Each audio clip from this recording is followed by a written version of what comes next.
देखो क्या होता है ना, एक्सेप्टेंस ऑफ ना डिपॉजिट आता है। एक्सेप्टेंस ऑफ डिपॉजिट में क्या होता है कि मान लो कि ना, जैसे कि गोदरेज लिमिटेड है। गोदरेज लिमिटेड ना एक छोटू है, उसने 1 लाख डिपॉजिट किया सेबी को 7% के इंटरेस्ट में, और सेबी ने वही 12% पे इसको लोन चाहिए था, तो इसको 12% पे लोन दे दिया। तो ये ना अगर इसको कन्विंस कर ले तो इसके लिए तो ये फ़ायदा हो जाएगा। तो इससे किसका बिजनेस अफेक्ट हो रहा है? बैंक का बिजनेस अफेक्ट हो रहा है, बैंकिंग का। तो इसीलिए डिपॉजिट का आया गया है कि डिपॉजिट मतलब क्या होता है? रिसिप्ट ऑफ एनी मनी, चाहे वो loan, deposit, any other form. लेकिन exclude as may be prescribe 16 item ये एक्सक्लूड कर देना है। जैसे कि डिपॉजिट ना तुम ना प्राइवेट कंपनी ना अपने मेंबर से सिर्फ मांग सकती है, पब्लिक से नहीं मांग सकती। लेकिन पब्लिक कंपनी प्राइवेट के मेंबर से भी मांग सकती है और पब्लिक से भी मांग सकती है, लेकिन सिर्फ एलिजिबल कंपनियाँ। एलिजिबल कब होगी? अगर नेटवर्थ 100 करोड़ से ज़्यादा है या 100 करोड़ है, या टर्नओवर क्या होता है 500 करोड़ या 500 करोड़ से है, या 500 करोड़ से ज़्यादा है। ये चीज़ें ना तुम्हारी ना डिपॉजिट नहीं आएंगी। यही 16 आइटम है। जैसे कि गवर्नमेंट, गवर्नमेंट वाले नहीं आएगा क्योंकि गवर्नमेंट ये सब ना ग्रांट होते हैं, और ग्रांट उसका अलग से डील होता है। फॉरेन सोर्स में क्या होता है? फॉरेन गवर्नमेंट, फॉरेन बैंक, वो जो फेमा उसको डील करती है। बैंक, एसबीआई और जो भी फाइनेंशियल इंस्टीट्यूशन लोन देते हैं, जो पैसा आता है उसको, जो पैसा बैंक को देते हैं वो सिक्योरिटी के अगेंस्ट देते हैं, तो वो एज अ डिपॉजिट नहीं माना जाएगा। तो कमर्शियल पेपर क्या होता है? कमर्शियल पेपर होता है कि एक कमर्शियल पेपर दिए 5 साल के लिए, और 5 साल के लिए कि हाँ इतने में देंगे, और जैसे ही पैसा दे दिए कमर्शियल पेपर वापस ले लिए, 5 साल के बाद ले लेंगे, तो वो कमर्शियल पेपर भी कंसीडर नहीं करेंगे। इंटर कॉर्पोरेट लोन कंपनी एक कंपनी दूसरे कंपनी को देती है, उसको कंसीडर नहीं करेंगे। एप्लीकेशन मनी क्या होता है? एप्लीकेशन मनी जैसे कि मान लो कि एप्लीकेशन मनी, इसने क्या हुआ, 15,000 की एप्लीकेशन मनी दी, और प्लस 25,000 का देना है जब अलॉटमेंट होगा। एप्लीकेशन मनी, और जब अलॉटमेंट होगा तब 25,000 का देना है। तो 15,000 तो पैसा एप्लीकेशन मनी में आ गया। अगर तुम 60 डेज़ के अंदर अलॉट कर दो, अगर 60 डेज़ के अंदर अलॉट नहीं कर पाते हो तो 15 दिन के अंदर रिफंड। अगर अलॉट कर देते हो तो इसको 25,000 और देना पड़ेगा। अगर नहीं दे अलॉट नहीं करते हो तो 15,000 को रिफ़ंड कर दो 15 दिन में। नहीं तो उसके बाद वाले में ना वो उसको ना हम लोग डिपॉजिट क्या करेंगे, कंसीडर कर देंगे। लेकिन मान लो कि इसको क्या होता है, मोटू को 20,000 देने थे, तो अब कंपनी को 15,000 देने, तो कंपनी ने बोला कि 20-15 अब सिर्फ तुमको 5,000 देना है, ऐसा। तो अगर adjustment other than what is allowed, तो अगर वो करती है तो रिफ़ंड के बाद भी वो क्या हो जाएगा, कंसीडर हो जाएगा, डिपॉजिट मान लिया जाएगा उसको। ठीक है। अब जैसे डायरेक्टर्स हैं, तो डायरेक्टर्स, पब्लिक कंपनी डायरेक्टर से पैसा ले सकती है, रिलेटिव से नहीं। प्राइवेट डायरेक्टर से भी ले सकती है, रिलेटिव से लेकिन ये डिपॉजिट कम नहीं माना जाएगा। डिपॉजिट तब नहीं माना जाएगा अगर ये लोग किसी उधार लेकर के नहीं किए हैं। कि मान लो मुकेश अंबानी है, मुकेश अंबानी से एसबीआई से लोन लिया है, फिर उसको कंपनी को एज अ डिपॉजिट दे रहा है, तो नहीं, ऐसा कंसीडर नहीं होगा। और ये सच अमाउंट बीओडी रिपोर्ट में डिस्क्लोज होनी चाहिए। Following are not deposit. Deposit को ये भी नहीं माना जाएगा, जैसे बॉन्ड्स हो गए, डिबेंचर हो गए, सिक्योर्ड हो गए। अगर सिक्योर्ड है, अगर अनसिक्योर्ड है और लिस्टेड होने चाहिए तो भी ये डिपॉजिट नहीं होंगे। सिक्योर्ड में क्या होता है? फर्स्ट चार्ज और परी पशु with first charge. First charge का मतलब क्या होता है कि मान लो कि ना एसबीआई 100 करोड़ का लोन दे रहा है, रिलायंस जियो गार्डन का दे रहा है 200 करोड़ का, तो ये फर्स्ट चार्ज है अगेंस्ट दी सिक्योरिटी। लेकिन वही रिलायंस जा कर के एचडीएफसी से 150 करोड़ का लोन लेता है, वो कहता है या 50 करोड़ का लोन लेता है, वो कहता है कि जियो गार्डन भी है, तो एचडीएफसी बोलेगा ना कि ये तो तुम आपने ऑलरेडी सेबी एसबीआई को दे रखा है। तो वो बोलेगा कि आप बताइए, जब ना आप 50 करोड़ का पेमेंट करेंगे तो सबसे पहले एसबीआई को मिले, हमको तो कुछ नहीं मिलेगा। तो नहीं, वो बोलेगा कि नहीं, परी परसू मतलब प्रोपोर्शन में मिलेगा। तो वही परी परसू का फर्स्ट चार्ज होता है। अगर compulsory converted in 10 year, 10 years में अगर वो कन्वर्टेड हो जा रहा है तो वो डिपॉजिट नहीं मानेंगे। डिपॉजिट हम लोग उसको नहीं मारेंगे। और कन्वर्टेड, और market value of the asset जो सिक्योर्ड है, वो बॉन्ड और मार्केट वैल्यू, जो बॉन्ड का अमाउंट है वो market value of asset secured उससे कम होना चाहिए। जो जो सिक्योर्ड में रखे हो कि हाँ ये नहीं होगा तो ये सिक्योर्ड में हो जाता है। तो वो जो अमाउंट ऑफ बॉन्ड है वो कम होना चाहिए, तो उसको डिपॉजिट नहीं माना जाएगा। इंटेंजिबल एसेट्स इसमें यूज़ नहीं होते हैं, can not be use as security year, यहाँ पे सिक्योरिटी पे यूज़ नहीं होते हैं, ठीक है। उसके बाद से आता है तुम्हारा security deposit from the employ. अगर एनुअल सैलरी से लेस देन है तो उसको कंसीडर नहीं करोगे, डिपॉजिट नहीं मानोगे अगर सिक्योरिटी डिपॉजिट लिया। और वो भी नॉन इंटरेस्ट बियरिंग होनी चाहिए, उसमें इंटरेस्ट का अमाउंट इंक्लूड नहीं होना चाहिए। ट्रस्टी हो गया 11 वाला, तो अभी बाद में डिस्कस करेंगे। प्रमोटर, अब मान लो कि कमलेश ने 50,000 करोड़ का अपनी कंपनी में इन्वेस्ट किया है और बैंक से गया 2 करोड़ का मांगने के लिए, तो बैंक ये कंडीशन लगा दे कि अरे तुम सिर्फ 50,000 करोड़ लगा, तो बैंक ने कंडीशन लगा दी कि तुम अपने आप को लोन दो, वो भी अनसिक्योर्ड लोन दो इसको। तो जो ये अपने आप को लोन देगा अपनी कंपनी को अनसिक्योर्ड, तो ये इसको डिपॉजिट नहीं माना जाएगा। तो यही बोल रहा है कि कंपनी ने कंडीशन लगा दी, stipulation made by the lending bank, condition लगा दी है। तो बैंक जो पैसा दे रहा है उसमें शर्त लगाई, कंडीशन लगाई, और जिसकी वजह से प्रमोटर को उसको रिलेटिव, या प्रमोटर जो अपने आप को कंपनी को दे रहा है या उसका रिलेटिव जो लोन दे रहा है उसको डिपॉजिट कंसीडर नहीं करोगे। Not deposit till such loan bank loan subsist, मतलब जैसे ही वो SBI का पैसा दे देगा वापस, तो प्रमोटर का भी लौटा देना, ऐसा वो बोल रहा है, तो प्रमोटर का भी लौटा देना। निजी कंपनी का भी नहीं मानोगे, सब डिपॉजिट नहीं मानोगे। अगर इन्वेस्टमेंट स्कीम है तो वो एज अ म्यूचुअल फंड ही कंसीडर होता है। निजी स्कीम सब्सक्रिप्शन में जो पैसा हो रहा है, स्टार्टअप में क्या हो रहा है कि जो भी कन्वर्टेबल नोट है वो 25 लाख से अगर तुमने ज़्यादा के दे रखें तो वो डिपॉजिट नहीं होंगे। कन्वर्टेबल नोट का मतलब क्या होता है, जो भी उसका टेन्योर रहा है या 10 ईयर है, उसमें ऑप्शन है या तो रीपे कर देते हैं या कन्वर्ट हो जाए। लेकिन कन्वर्ट कब होंगे, जब वो इवेंट क्या होता है हैपन होगा, तब वो कन्वर्ट होते हैं।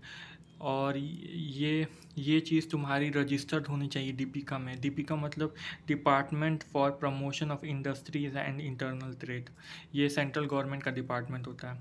और फिर क्या होता है, बड़े बड़े फंड, इनको तुम क्या करोगे, डिपॉजिट नहीं मानोगे। फिर उसके बाद ऐसे आता है 7 वाला।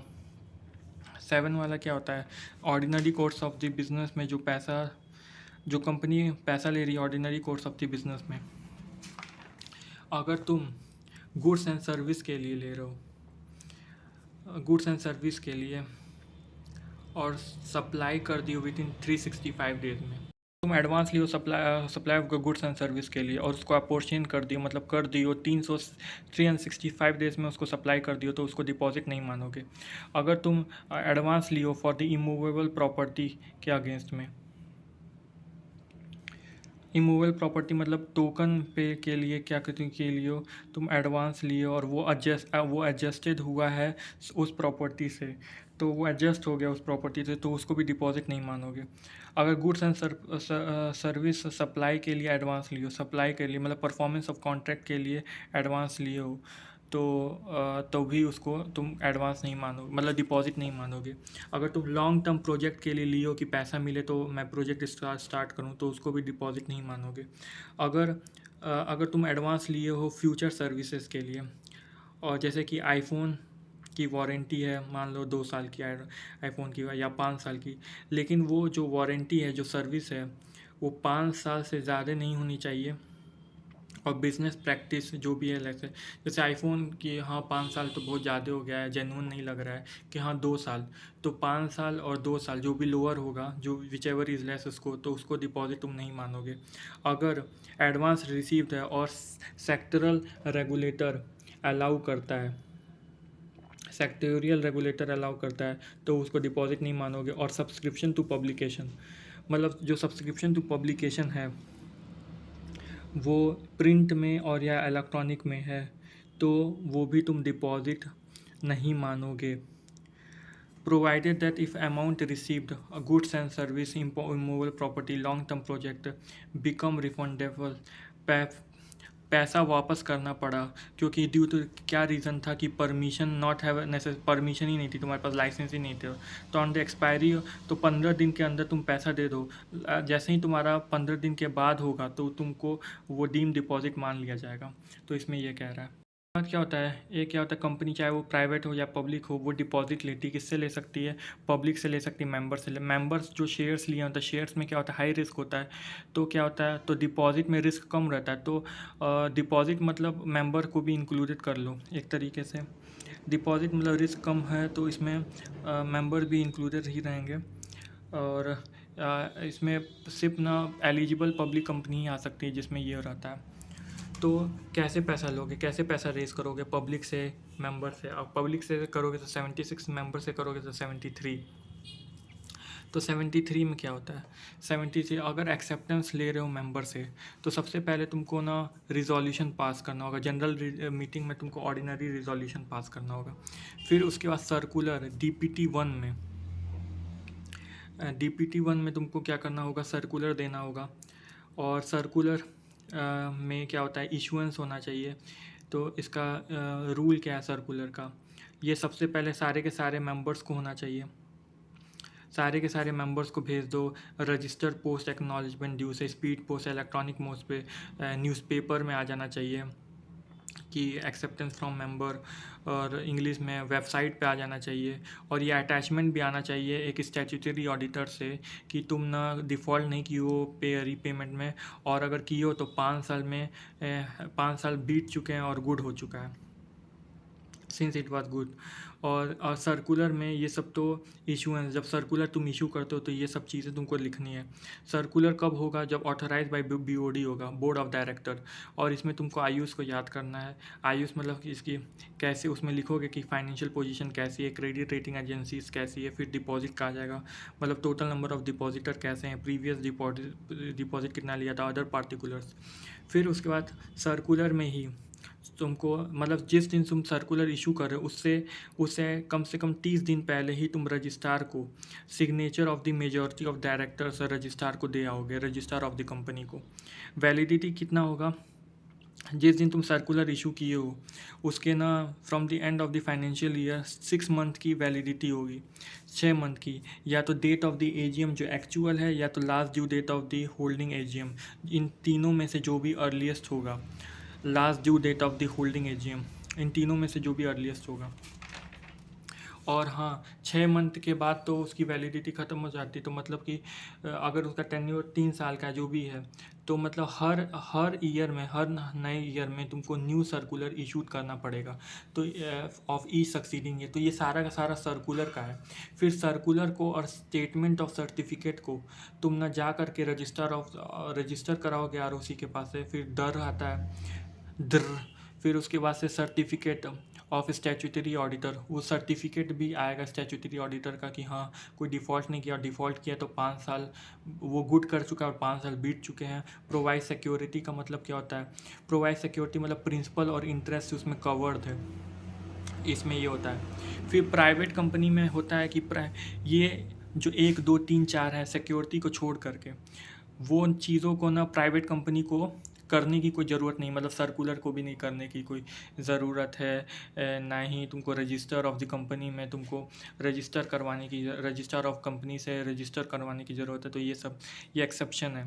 किन किन चीज़ों के लिए प्राइवेट कंपनी के लिए एक्सेप्शन है, अगर 100% से कम है of dot dot dot dot dot dot का मतलब paid up share capital, free reserve और सिक्योरिटी प्रीमियम अकाउंट, अगर तुम्हारा कम है डिपॉजिट तो तुमको करने की ज़रूरत नहीं है। अगर स्टार्टअप है तो 5 ईयर इनकॉर्पोरेशन अभी ईयर हुआ है वो, और प्राई कंपनी, तुमने सब्सिडरी ना ही एसोसिएट से, मेरे पास किसी भी कंपनी का नॉट सब्सिडरी और एसोसिएट कंपनी, वो सब्सिडरी और एसोसिएट कंपनी नहीं होनी चाहिए।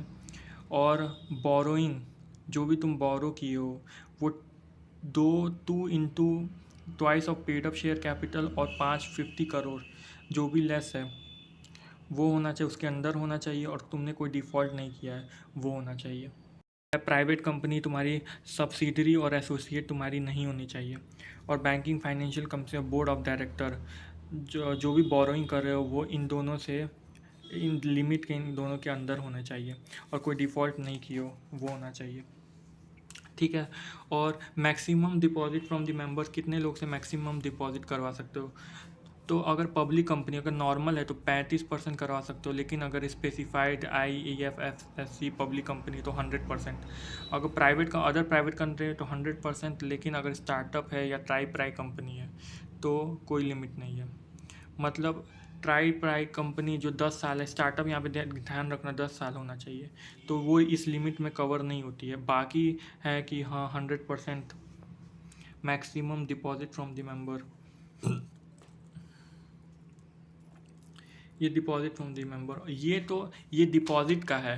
ये एक्सेप्शन है सिर्फ वो कि हाँ ये सब होगा तो हाँ वो 4 चीज़ें मुझे करने की कोई ज़रूरत नहीं है, उन चीज़ों का है।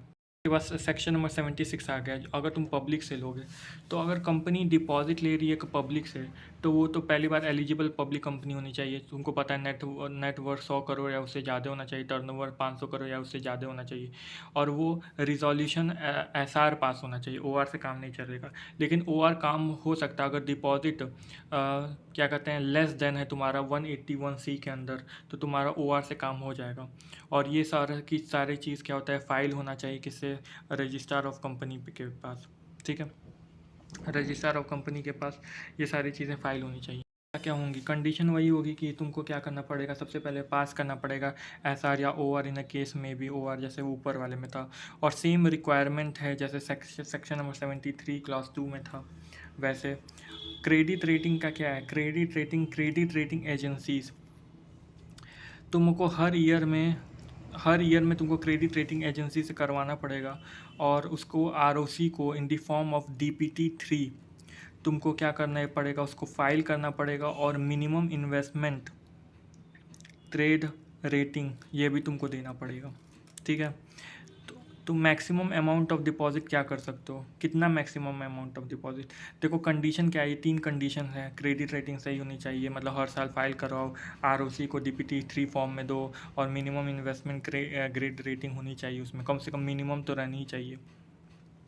मैक्सिमम अमाउंट ऑफ डिपॉजिट क्या होता है, मैक्सिमम अमाउंट ऑफ डिपॉजिट का मतलब क्या होता है कि कितना मैक्सिमम अमाउंट ऑफ डिपॉजिट मान सकते हो। अगर एलिजिबल गवर्नमेंट कंपनी तो 35%, एलिजिबल गवर्नमेंट कंपनी तो। अगर अदर एलिजिबल पब्लिक कंपनी है तो मेंबर तो बाय डिफ़ॉल्ट इंक्लूड होते हैं, तो मेंबर से तो 10%, और पब्लिक से तुम्हारा 25%, डॉट डॉट डॉट, ये सब में डॉट डॉट डॉट है, मतलब paid up equity share, free reserve और सिक्योरिटी प्रीमियम अकाउंट का।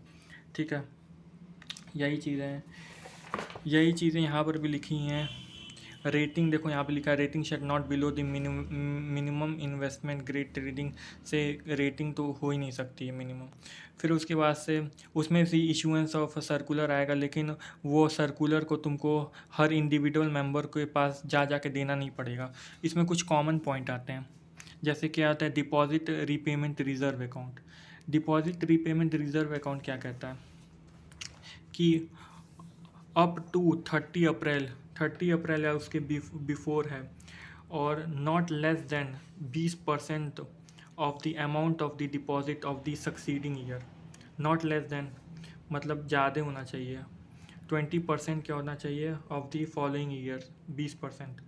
और उसको ना तुम सेपरेट बैंक अकाउंट में DRR अकाउंट में रखोगे।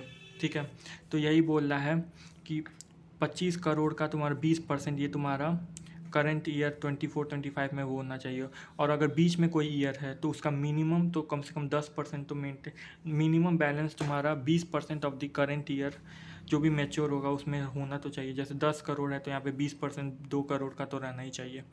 फिर उसके बाद से टेन्योर आता है। टेन्योर मतलब या तो रीपेमेंट ऑफ डिमांड, मिनिमम 6% होना, टेन्योर 6% तक का ही होना चाहिए, मतलब 6 मंथ का तुम डिपॉजिट ले सकते हो, और 3 साल तक का ले सकते हो। उसके बीच में का तुम 2 साल का इन सब का ले सकते हो। तो इसमें नॉर्मल क्या होता है 35% होता है।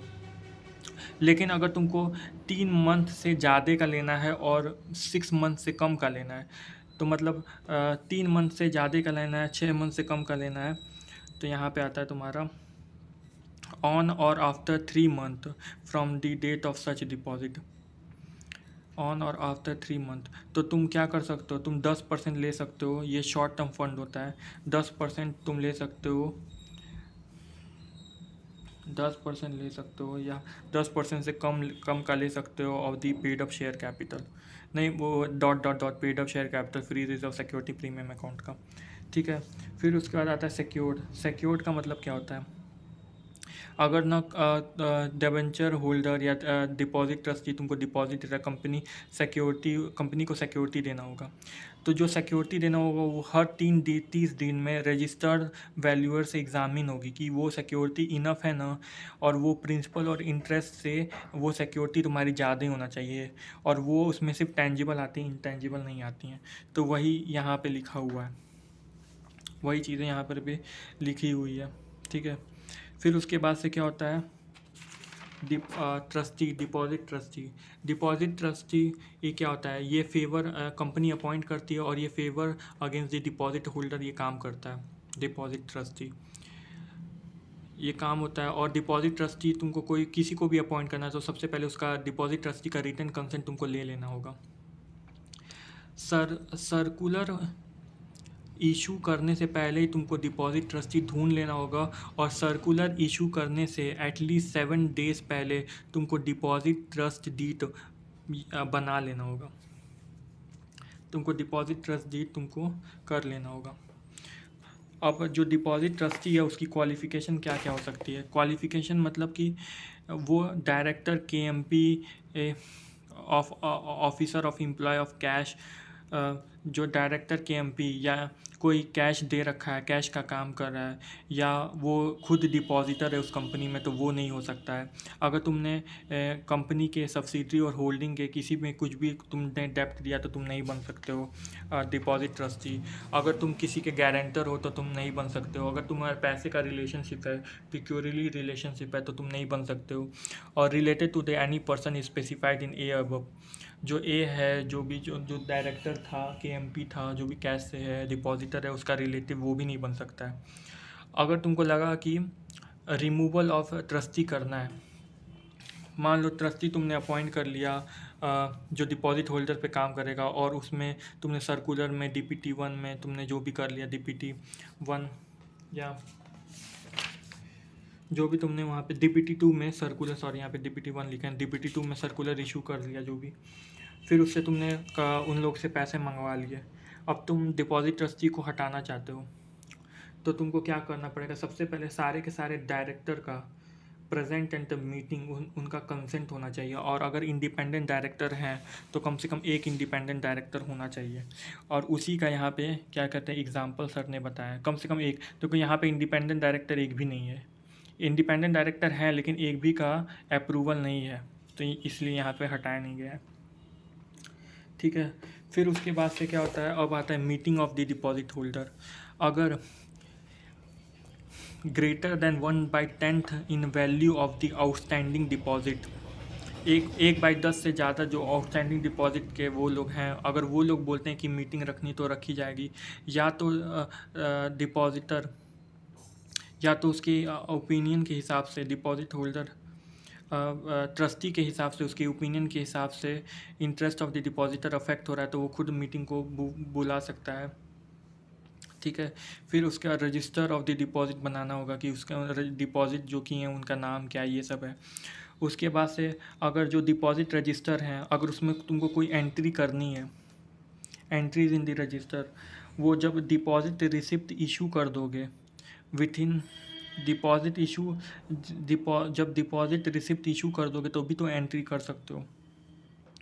तो entries in the register made with in 7 days from the issuance of the receipt, जैसे ही तुम डिपॉजिट रिसिप्ट इशू किए हो उसके 7 दिन में तुम्हारी एंट्री हो जानी चाहिए। और तुमको 8 साल से मोर देन या इक्वल टू तुमको उसको प्रिजर्व करके रखना है। लेटेस्ट, मान लो कि ये लास्ट पेज है मेरा, यहाँ पे फ्रॉम फाइनेंशियल ईयर में ख़त्म हुआ है, तो उसके वहाँ से लेकर के लास्ट पेज की एंट्री आज की है, तो वहाँ से लेकर के 8 ईयर तक तुमको क्या करना पड़ेगा, मेंटेन करना पड़ेगा। और फिर वहाँ से यहाँ पे तुम्हारा यहाँ वो तीनों चीज़ें होल्ड कर रखी है सर ने। तो यहाँ पे आता है कि अगर गोदरेज लिमिटेड 12% है तो कौन रोएंगे? बैंक रोएंगे। तो कितना इंटरेस्ट होगा वो कौन होगा? मैक्सिमम को कितना मैक्सिमम जाएगा वो प्रिस्क्राइब बाई होगा RBI in the case of the NBFC. NBFC के केस में for acceptance of deposit, deposit ले रहा है तो कितना इंटरेस्ट देगा वो आरबीआई देखेगी। अगर ऑथराइज है तो ही मिलेगा। ब्रोकरेज पेबल, ब्रोकरेज कौन होगा? अगर मेरे जो डिपॉजिट को लोग बेच रहे हैं उनको क्या होता है? ब्रोकरेज होंगे। Brokerage payable only authorised by the company होंगे, उन्हीं को ब्रोकरेज दिया जाएगा। फिर उसके बाद से क्या होता है? एक तो क्या होता है, डिपॉजिट इन द जॉइंट में नेम होता है। तुम ना किसी डिपॉजिटर से तुमने पैसा ले रहे हो तो उससे ना तुम एक डिक्लेरेशन ले लो कि कुछ उसने किसी और से ना मनी बोरो नहीं किया है, ठीक है।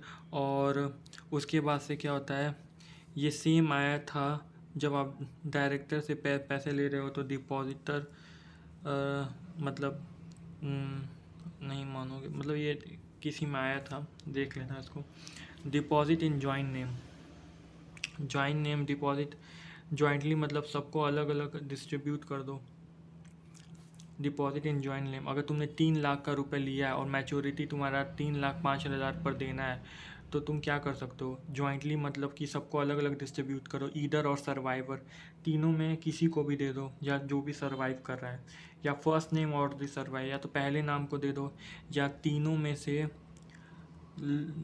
में से लोग चले गए, मान लो तीनों में से 2 लोग चले गए तो जो सर्वाइव कर रहा है उसको दे दो। एनी वन, तीनों की अगर डेथ हो गई है तो उनके क्या होता है, बच्चों को दे दोगे, या कोई भी तीनों में से सर्वाइव कर रहा है उनको दे दोगे। तो यही बोल रहा है इसमें।